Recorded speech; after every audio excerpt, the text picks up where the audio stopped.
Welcome to the Wayne Bennett podcast, celebrating West Virginia's people, places, and the culture of Southern Appalachia. Now here's your host, Wayne Bennett. Welcome to Wayne Bennett's podcast. I'm your host, Wayne Bennett, and this is episode 172. It's August the 12th, 2025. Our guest today is a former athlete at Independence High School. He's a sports announcer and analyst, a humanitarian, a UPS worker, and thank you for coming, Eric Thomas. Yeah, I appreciate the invite. Now, are you a Coal City guy? Well, I claim Coal City, but I grew up actually in Meade, West Virginia, which was big booming coal mining area right outside of East Gulf. Okay. I think you've probably heard of Rodale. Most people, when they think of the Gulf, you think of Rodale, but just 10 minutes from Rodale.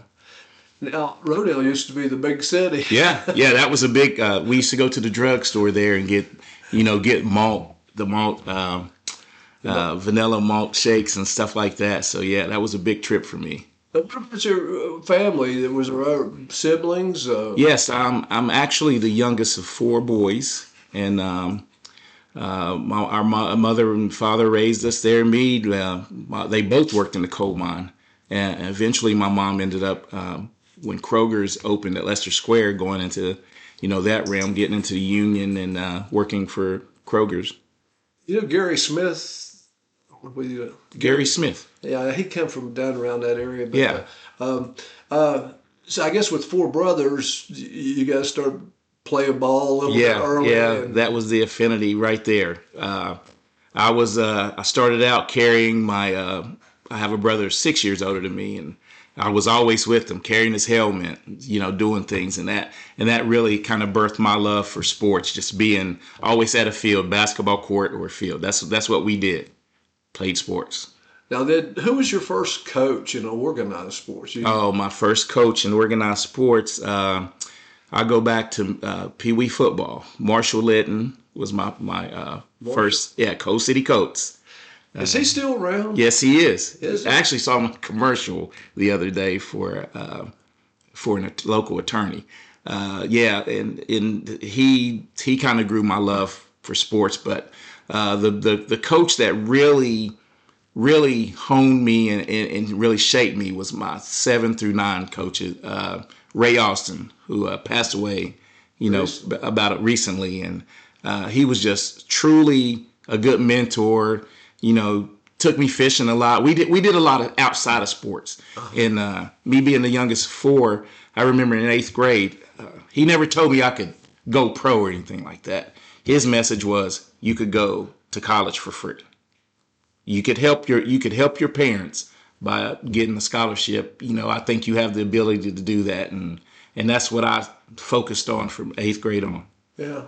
Well, you mentioned Marshall Litton. Marshall was a pretty good basketball player himself. Oh yeah, he was a great athlete at Stoco. See, I'm a Stoco Indian twice over. So I went to Stoco Elementary, which was the old high school, and then I went to Stoco Jr. High. And Ray, I never had a lot of dealings with Ray. When I was coaching junior high, we didn't play Stoco in football. I think in the 14 years I coached at Park, we played one time. Right. And what happened was Stoco, we were both scheduled Oak Hill, and Oak Hill folded halfway through the season, and Stoco needed a game, and we needed a game. And I called Ray, and he said, yeah, come on over. He said, don't run the score up. And I said, and we were pretty good that year. Yeah. And but I'm glad we didn't play, because getting ready for the single wing was, man, it drove me crazy. And you had two coaches that really taught it there, Coach Castanon, Tony Castanon, and Coach Austin. They really knew the single wing. I mean, it's funny how there are still some schools out there, there's a couple of colleges I think still use some single wing. Delaware used it forever. Yeah, yep. And but the defenses started kind of picking up on it, different things. Yeah, and it didn't. Different keys. The spinner back, just try to get to the spinner back, and you really disrupt the play. Yeah. If you can do that. But there was, I know Bath County, Virginia was using it last year, I think, and I think Bridgeport. Yeah, but Bridgeport they ran two old offenses, a little bit of the single wing and the stack I. That was power football. Line up three big bodies and just run downhill straight at people. And with a good line, you can do that. But I think the single wing mostly back at some people use it because of numbers.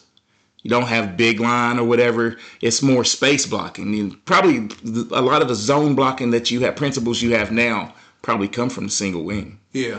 But yeah, I agree with you. Ray was a great guy to work with and very Christian person. And we talked several times, even though, like I said, now he coached basketball. Yeah, he coached me. He coached me in basketball and football. Wow. Yes. And now, when you got to high school, Doug Basham was coaching. Doug Basham was my basketball coach in the last year of Coach Peters, who had came over from Beckley Junior High and kind of built what Independence is now. A lot of people don't remember the heyday. During Coach Peters and Coach Cuthbert's first few years, Independence was something to be dealt with. We had won 17 straight regular season games, and we ended up losing the game before the state championship game here out at Woodrow Wilson Field because our field wasn't state tournament ready. We were up 19-0 and ended up losing to Tucker County. Jed Drenning, I was going to say, who now works for Mountaineer Sports Network. Yeah. He does something in the medical field, but he also is a sideline reporter. And he was tough. Yeah, man. He went to Glenville, I think. Glenville, and set some records there at Glenville as far as his passing. I think he and his wide receiver led the nation. I think in passing and receiving. I think that his last name was George. Can't really recall his name, but I do remember him putting up major numbers. Let's go back to junior high, man. When you were playing basketball at junior high in the 9th grade, we're running 8th or 9th grade. My memory's not great about this, but there were some good athletes in the county, basketball players. Yeah, was that when Bruce Martin and him? Bruce Martin was at Shady. You had me, of course, at Stoco. Excuse me. You had Tink Brown, Kevin English, and Chris Daniels, and Robbie Wooten, and at Park. And then you had Stratton. You had Neighbors. He was just 7th. He was a 7th grader, but you had also a Henry kid that played in another guy that ended up being on the 90s state championship team. So that team was pretty much formed. And every night was a battle. Oh, and even you had Beckley Junior High at the time that had a kid, Brian Kidd, Ted Anderson. All those guys end up being, and that's what you talk about history. I talk about that to the young kids now, and I'm in the age range now where those kids are like, we don't want to hear about that. But I say, listen, I'm telling you, coming up in my day when you had 7 through 9. I think middle school has kind of watered it down, where it's 6 through 8. 7 through 9, I think you got to develop players. You probably agree a little better. I do. I think 7 through 9, the junior high format was when you develop players a lot faster. One of the reasons I got out of coaching, and I've said this before on my program, was when we lost the 9th graders. And, it was good to get a 15 or 16-year-old 9th grader. And when we went to 6th graders instead of 9th graders, that's when I kind of lost interest. Not that they weren't important, but I wasn't ready for that. And I think it hurt elementary basketball in our area, plus the local little leagues. I remember being able, the way my age fell, in 7th grade, I could have played one more year of Pee Wee football because my birthday is a January birthday.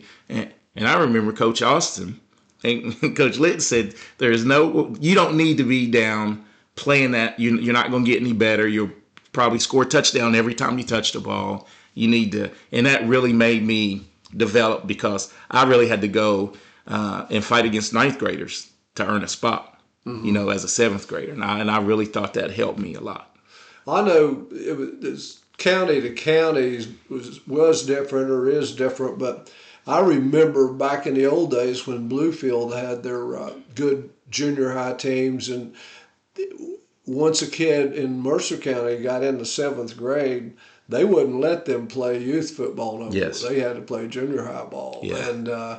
And now, though, from what I've heard in the Martinsburg area, I heard they don't even have middle school football. Wow. I mean, I've heard they play rec ball up until the ninth grade. Yeah, I know everything is played on their field. Every program comes through.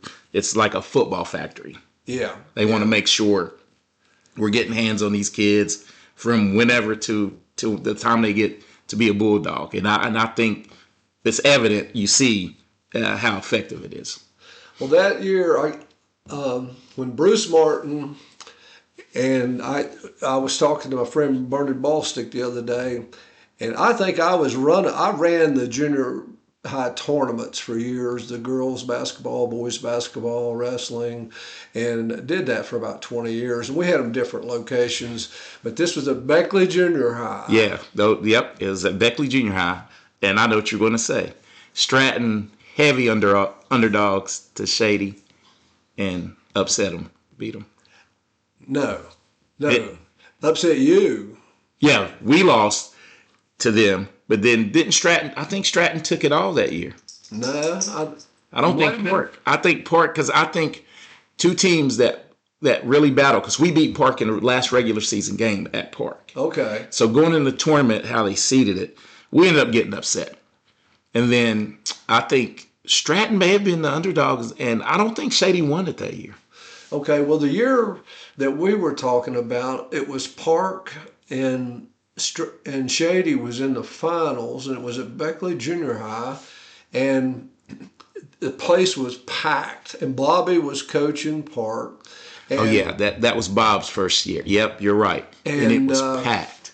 Park came down. Park was on the foul line and made a shot that went ahead, and there was like a few seconds left. Well, Bobby had all of his guys. He didn't even put them on the line. He had them all back on defense because he knew Shady was going to try to get one shot off. And so they were ahead by one, and they throw the ball into Martin. He comes down, pops one, and wins the ball game. And as time runs out, and I mean, the place was crazy. Yeah, and I try to tell a lot of people, Bruce Martin was cut from a different cloth.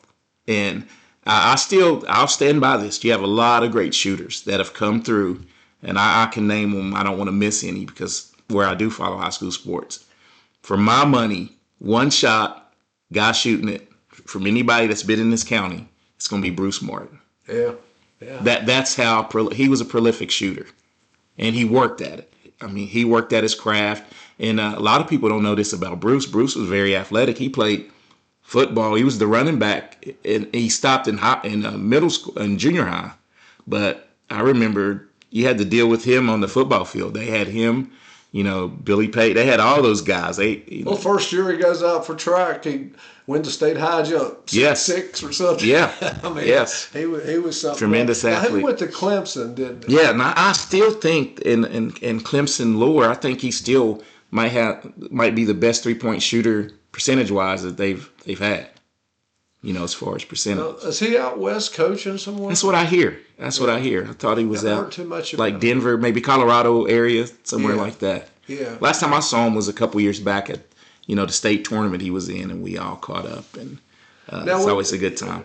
When you were in high school at Independence, of course, I heard more about you in basketball than I did football, but I know you had a great football career. I do remember, I don't know what year it was, but you ran a 93-yard touchdown against Stoco Jr. Against Stoco Jr. kickoff, yep. Against Shannon Morrison, who is the defensive coordinator at Marshall University now.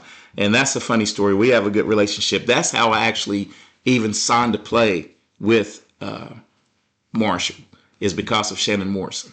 Really? Yeah, we George Chomp was the coach at Marshall University. He leaves for Navy. Yeah. Well, Chomp had already signed Shannon Morrison. So this is old VHS days. This is how much this dates back. So when Jim Donnan came in, he was looking at the recruits already signed. And the VHS that he had was of Oak Hill versus Independence. And he calls up Shannon, I'm your coach. Well, we're going to talk. We're going to honor your scholarship. Hey, you're playing this red team. Who is this number 30? And he was like, oh, that's Eric Thomas. He signed to play basketball. He'll be playing the North-South game, basketball, blah, blah, blah.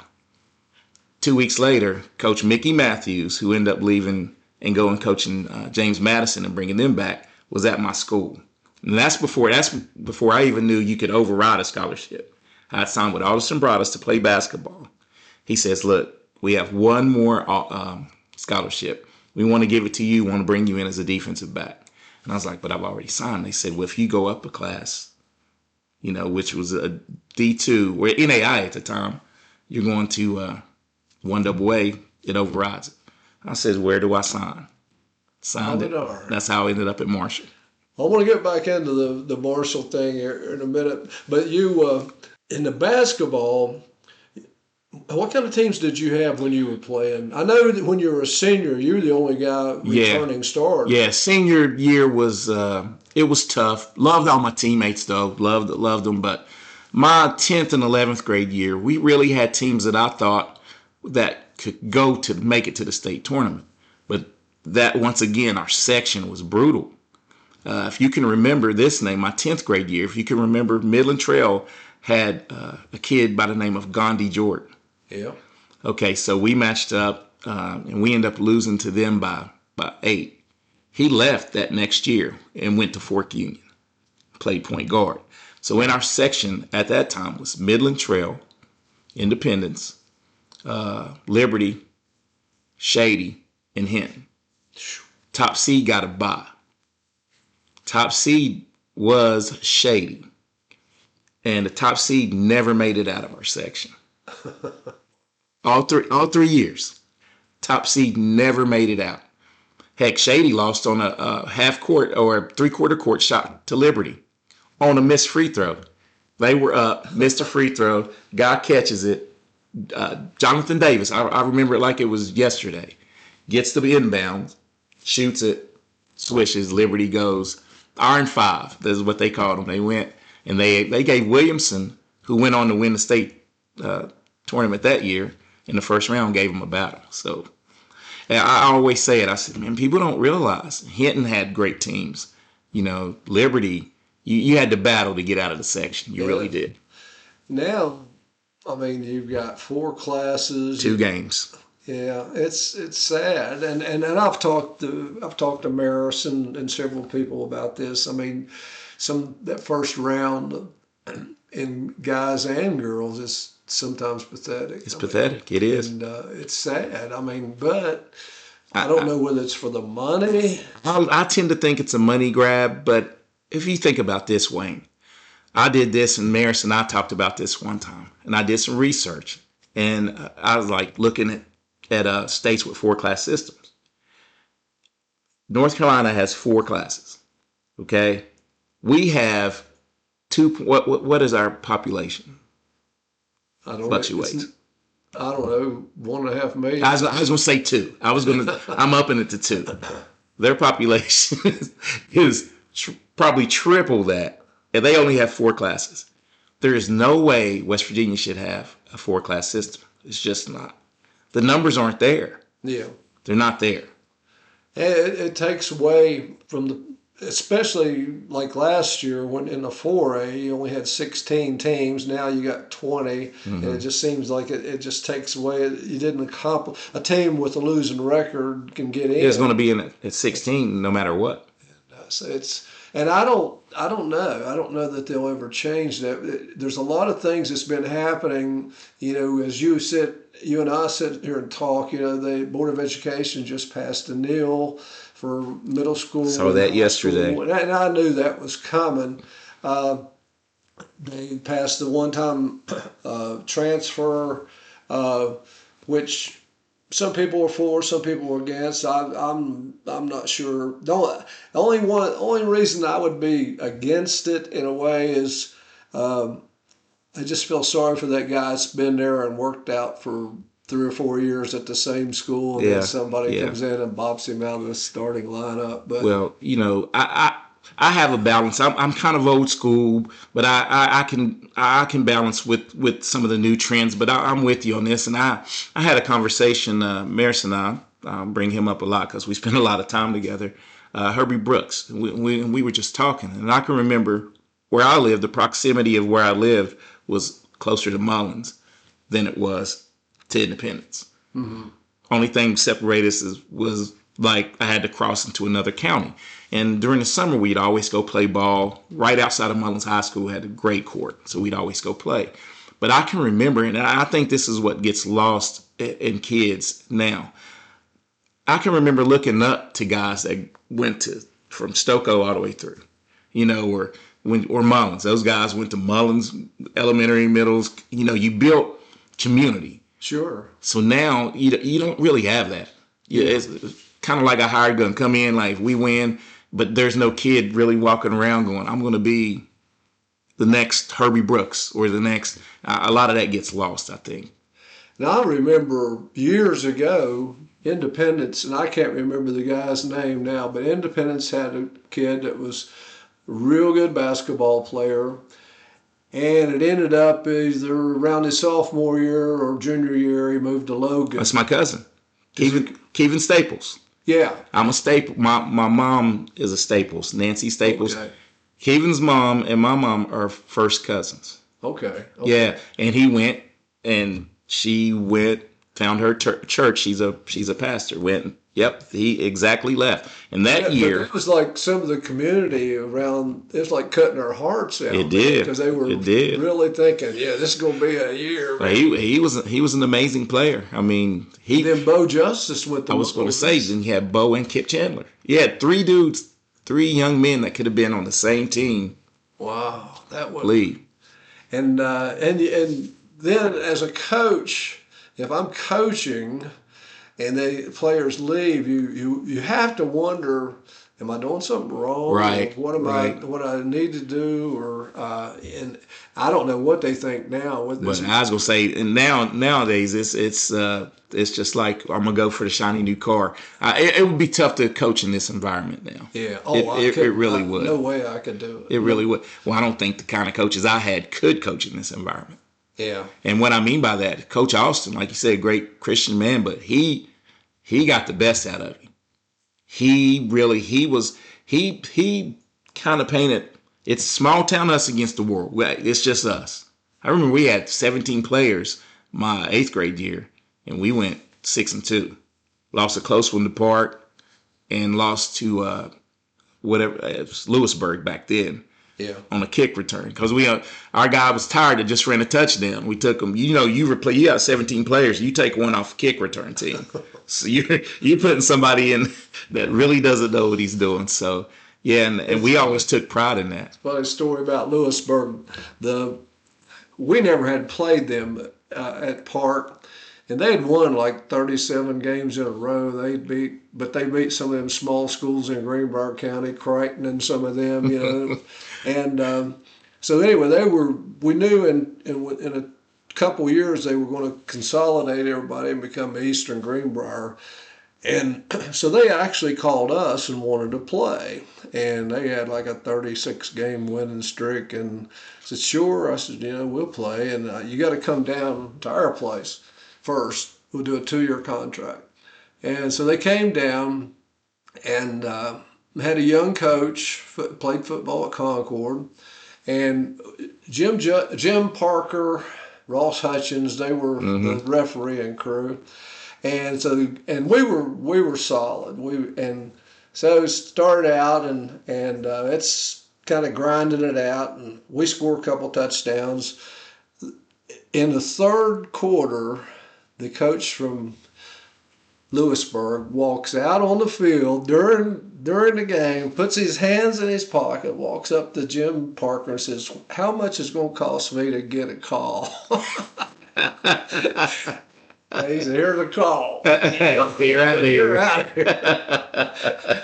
And it was, I didn't know exactly what he said at the time, Right. and everybody was just like, "What's going on?" But then we played them again the next year, and then they started playing Eastern Greenbrier. But now, when you were, I think it was your senior year, one game that you guys were playing Greenbrier West, you had 42 points, Yeah. 15 rebounds, 6 steals, 2 blocks, and 6 assists. I remember that game. Was that the most points you ever scored in a No, game? actually 46 at Mullins. Really? Yeah. And may rest in peace. Now I had a chance to talk about this last week. Tommy Webb was playing at Mullins at the time. They had a state tournament team, and I can remember going and we lost a close one. I think it was like 84-79, something like to that effect. And he had 38, and I had 46, and it was a battle. It was a barn burner. But yeah, I can remember that Greenbrier West game because Coach Eastep. Or 3-point shot. Yeah, that was in the 3-pointer came in 89. So yeah, Okay. no, it was 3-point shot was in. Okay. It was in then, and I remember Coach Eastep after the game, he came to our locker room and he said, "Man, I just didn't have an answer for you tonight. We don't know, but we go up Charmco and promptly lose to them, though, you know." But that team in '90, if you can look this up, I think the team that we beat that year, they go on to win the state championship in '91. Yeah. Now you, the Beckley guys started. They'd pick you up when they had they had 17 and under age. Yeah, Knights of Columbus. You played with Kevin English. Kevin, I still have photos of that, and Kevin's passed away as well. But the one year, our 17U team, you could go down the list, and you had a really good team, a chance to win. Was of course me, Bruce Martin, Tony Alexander from Liberty, pick him up. We had Tommy Webb, Tink, Kevin, Chris Daniels. That's pretty good. Stuff Lynch from Oak Hill. We picked up and Keith Shelton, Tracy's little brother, and PG Greenwood. You're talking about a stacked team. That's it. It was. Now, did you guys? How far did you go? Oh, we won the states and went to the nationals, and I ended up twisting my ankle and not going. And they picked up the Bartram kid from Logan and maybe Willie Coleman. Yeah, they went. They made a pretty good run. Who coached that? At the beginning of my Knights of Columbus career was Mr. Wooten, John Wooten, and Pat Forgill. Okay. Then once we got a little older, it was Ced Robertson and Larry English took over. Yeah. So yeah, I saw Larry a few months ago. He was working at Rich N. Johnson's funeral. yeah. He just recently got into the, for his Stratton career in the Hall of Fame, Track Hall of Fame. Oh, did he? Yeah, at a meet this spring. That's great. Now you, speaking of awards, you were first team All-State in basketball your senior year. You won a couple times. You were special honorable mention. Yeah, my sophomore year, I was special honorable mention. My senior year, I was first team, and I think my junior year, I made first team back to back. Yep. And that was pretty good company. Yeah. If you look at those first team back then in AA, you had guys that I remember Kevin Wells from Sarita Canova went on to have a real good career at University of Charleston. Had the Strother brothers from Williamson. I mean, we had some Now pretty good five. Talking about Doug Basham as your coach, I can remember watching Doug play high school ball, and Doug was a good shooter. He was he did a little jump shot. He liked a little jump shot around the foul line, and he was a pretty prolific scorer for Sophia. What kind of coach was Doug? Oh, you know what, Coach. I think Coach was misread. That's the reason I never would leave Independence. I had a real good relationship with him, and he wanted to win. and he coached, but I just think he got a bad rap sometimes because, like you said, when people leave, first person they look at is what? The coach. Yeah. And I never, and that's why I cut my own path, and I always stayed in my lane. I was happy at Independence, happy with my coaches, and my coaches really wanted to win. So, and when I saw that, that's why I always stayed. I never, I moved to Beckley when I was 15.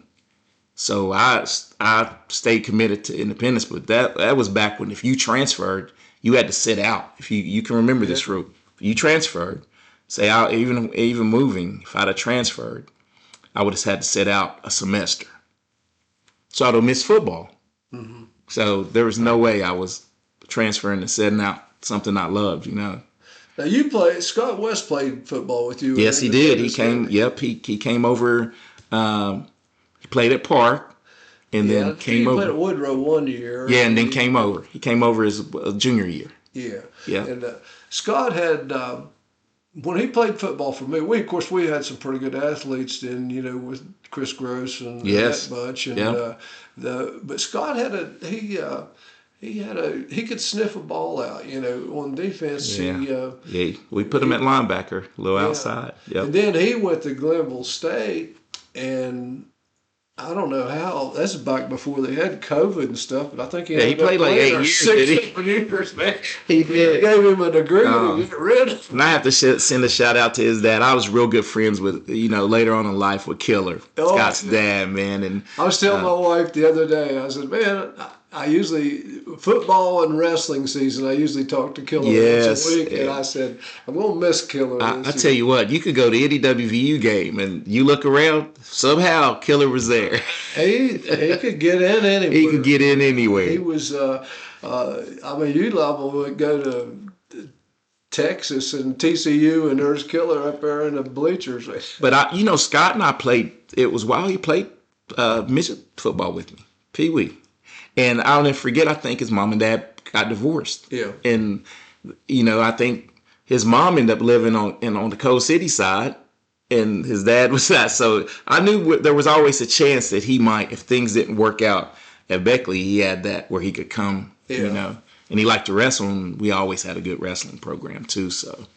Yeah, that was a good bunch we had that year. I think they were undefeated in the 9th grade with Chris and all those guys. And now, when you graduated, you went to Marshall. Yeah, yes, sir. What was tell me about your experience down there? Oh, it was wonderful. Met a lot of friends that I'm still friends with now. You remember the first year at Capitol High was, I think, 80. Cunningham boys and yeah, well, Will King. They had Todd Robinson. So Will King and I, that's who they put together. That was my roommate. We're still friends to this day. He came, and I was playing free, and he was playing a little outside linebacker, strong safety.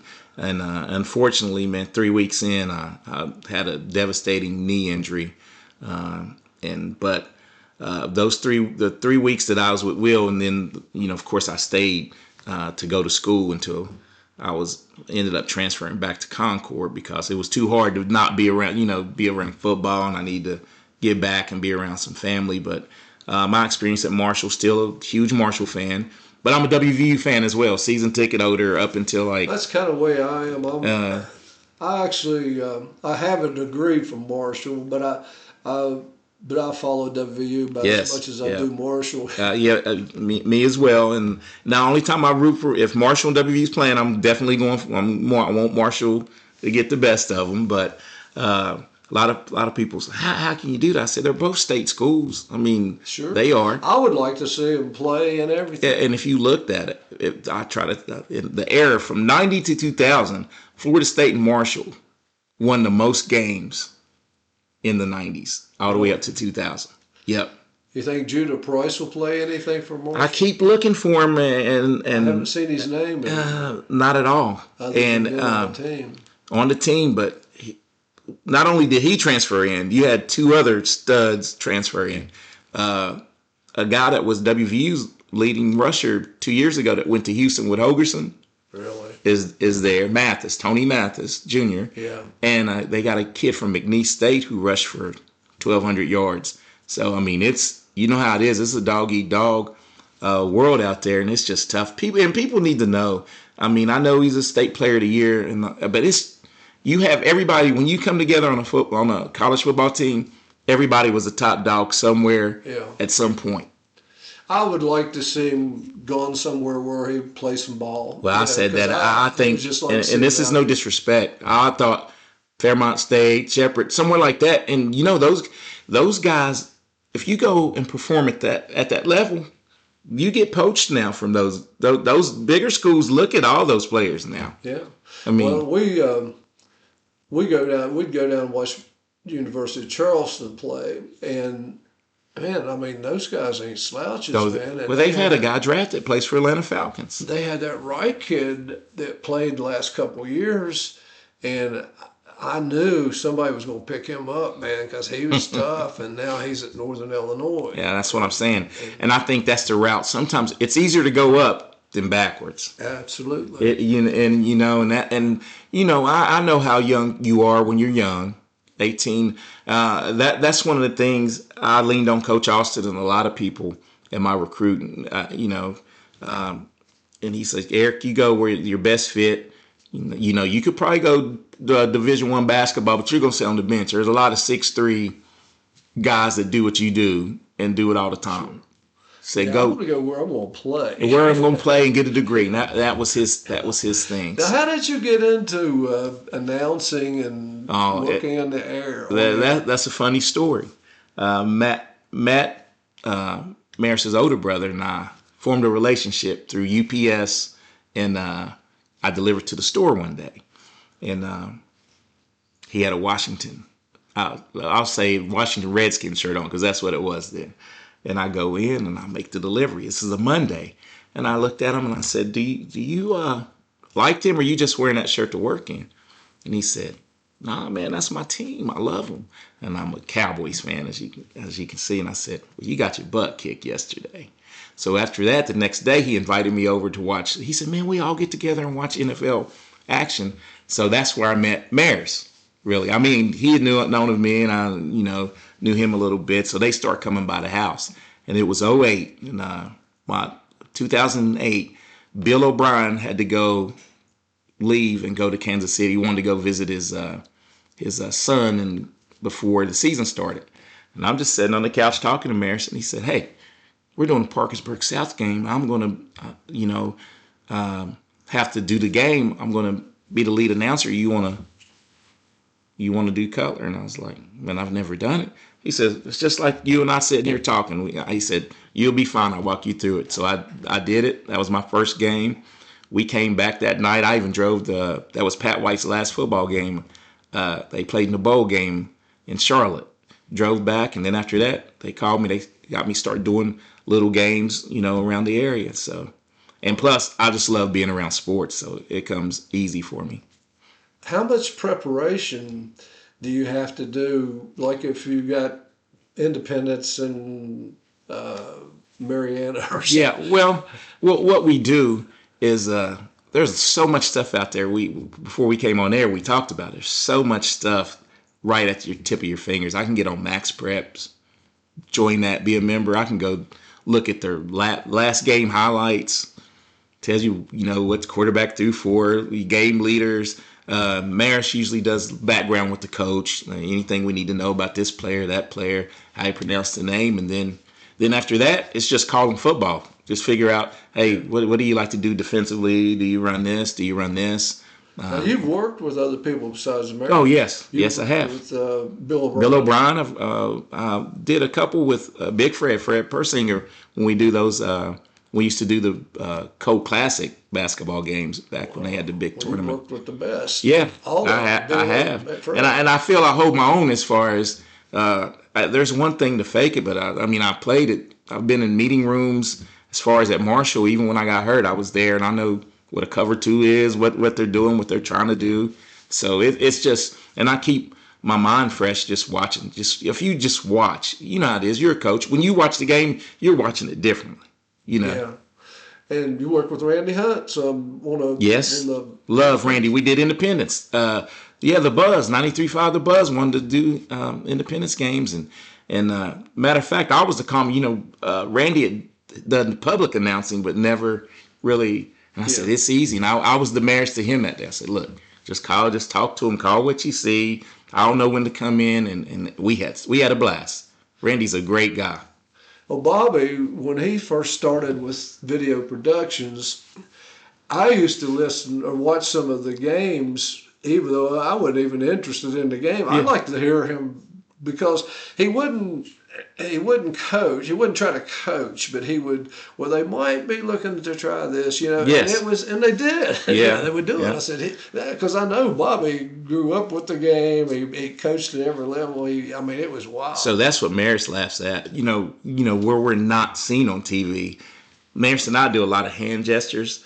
And I can point to the screen sometime and go, and he'll say something and it'll happen and we'll both laugh because I can see like this guy might be out of place. Alignment in football is big time now, the way they spread stuff out. Your defensive backs and your linebackers have to have correct depth, I think. To take away initial passing lanes, especially in high school, you got to make that guy go to his second read. When he comes up, wherever he's looking, that is he's not Tom Brady. He's not looking you off. Yeah. I'm a firm believer of that. And if he is, there's only one quarterback I thought did that, and that was a kid from George Washington who signed. I can't remember his name. He ended up signing with Marshall and then finishing out at Virginia Tech. And the reason I knew his game, this is a funny story too. My son was playing for Woodrow at the time, a defensive back. He played safety. And I used to get on and watch the highlights of the games, and they have all this at their fingertips, break down every pass play. And I told him, I said, Grant Wells was this kid's name. And I said, look, if you get an interception against this guy, you're probably going to get an interception against the best quarterback in the state. And I told him, hands down. And I was watching film, and he had a cannon. And I said, look, when he rolls this way on certain play, he might throw it back across the field, which is a no-no because he's in love with his arm. He did it. And I think Beckley only won 2 games that year, and they upset them. And it was one of those feats where I was more proud than any point or anything I'd ever scored because my son kind of really took heed to what I said, picked the ball off, and kind of helped him win the game. And he told me watching that film with him helped him. And that's one thing. It's one thing to watch film, but to kind of know what you're looking at and your coaches and listen to your coaches. Well, Bobby, I think Bobby Bolin was the first one to actually start in the video productions, and then when Maris and Bill O'Brien was getting involved, and I talked to Bobby one time, and he said, well, they're still trying to make a transition from radio to screen because it's a little different. It's a lot different. And he said you don't have to explain everything when they're watching it. Yeah, but one thing I like about Maris will go back and watch and critique himself, and I guess it is hard I think they did radio 30 years together, and it's hard to get that out. And I said just watch a game, and sometimes the announcers will go silent, just let it play out, and then talk about what just happened. Tell you what kind of pros they are. I mean, Bill O'Brien watched the 1962 Woodrow Wilson Weirton basketball game on film for the first time and broadcast it while he was watching it on the screen. Wow. And it sounded like it was, the very first time he saw it, he was broadcasting it like it was watching it. And it was unbelievable. Yeah, and I tell you one good experience I had too, of course, at Marshall. When you get there, of course, Gene Morehouse passed away, perished in the crash, and his son was always around.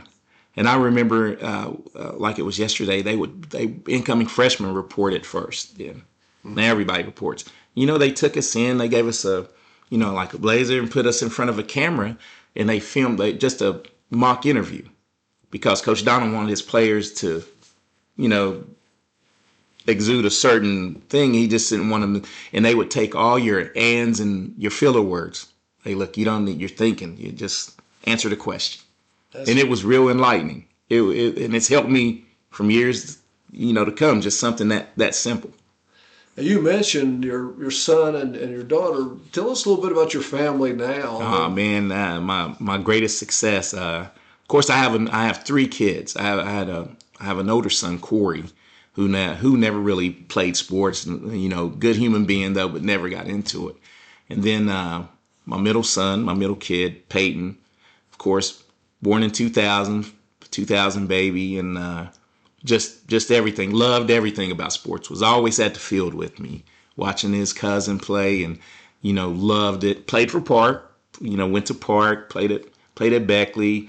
Always real competitive, real cerebral kid, and he went on to get his undergrad at Marshall, and graduated back in May with his doctorate in physical therapy, and right now is working toward his PhD and teaching summer classes for Ohio State. Take care of the Ohio State. When you get to bed, you can't walk around. Yeah, that's right. I'm always calling him, hey, this is her. and my daughter, she is one of the ones that I think discovered track late. She never ran track or anything at Park. Dance, love dance. She's on the dance team and all that. And when she got into ninth grade, she said, I'm going to run track. And, me as a dad, I said, when you sign that paper, you're not quitting. So I went to every track meet, and she was just out there for fun. They put her in the 100. And I looked at her and I said, I think you should try hurdles. That whole year, she never tried them. Get in 10th grade. A coach goes to her and says, I think you should try hurdles. You have this natural this and that. So she ran them, qualified for the States. Then last year, I told her, I said, look, I think you're going to get some wins. And I was proud of her last year, her junior year. She went 15-4 in her. Of course, Huntington had strong hurdlers. They finished 1 and 2 in the 100 highs. And I think she's really grown. I took her to a downhill hurdle camp here in Richmond, and so I think this year, she'll be able to probably place, which will be a good feat, because you have a lot of kids have run tons of reps on it, and for her to get in it and do it, it's been real exciting because we've grown together. Yeah, doing it. So they've changed the qualifications too now within the track. They changed the regions and stuff. But they changed the regions, but they also did something like if you don't, it used to be 1-2 automatically qualify. Okay, say you have a hot heat, they take the best times. Yeah, that's good. They did that in cross country. Yeah, and I think that's the most fair way to do it, because Lexi, my daughter, that's Lexi and Peyton and Corey are my kids, and Lexi finished second here and was a little upset, and I said, look, and I showed her times. I said, you would have won this region. Your time would have won this region. Would have won that region. I said, so you just gotta focus. When you get to States, anything can happen.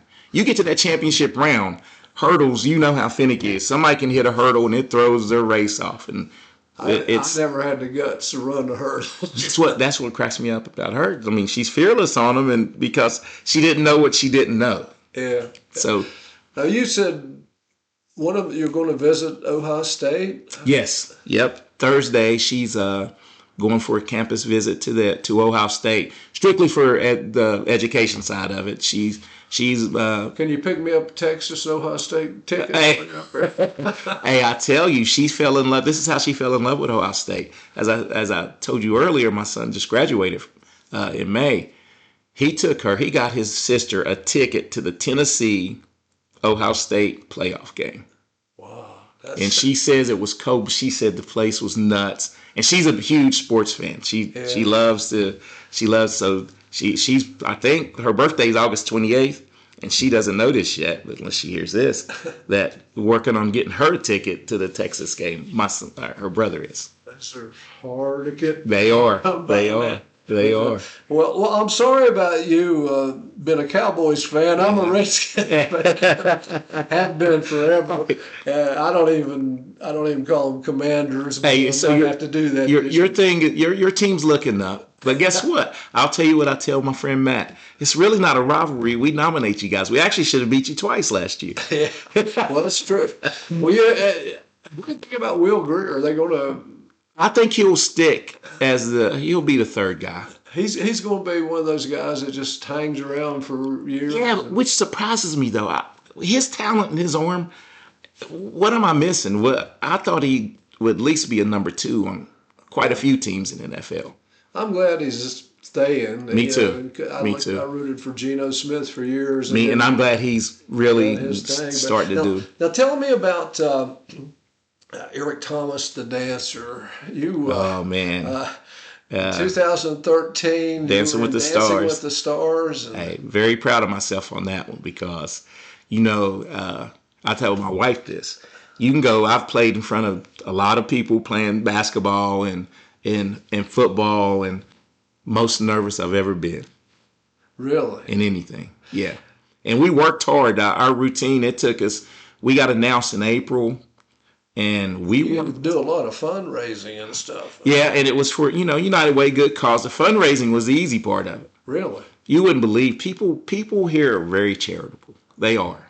And if it's a cause, and my networking through my UPS, I was able to bring a lot of different, people that I delivered to, bring them in, fold. So we finished, I think, third in the money part, but we won the trophy, the dance part. You guys won the judges award. That's right. That's the technical part. That means you actually were the best dancer. Yeah, and we worked at it. Believe me, we worked at it. It was tough. Tell me, you and Maris got something going on beside all the other stuff. You got a podcast. Yeah, I know you've had a podcast. We did a few shows last year, and I have to give full credit to one person on this. Because she listens to Maris, and we always banter back and forth, and we agree on a lot, but we also disagree on a lot. Yeah. And she was just one day called and said, "Hey, I have an idea. You and Maris need to put a little podcast out." She said, "Because I listen to you, and I think you guys really have the rapport and can do it. And this year we're going to really try to crank it up a little bit, but."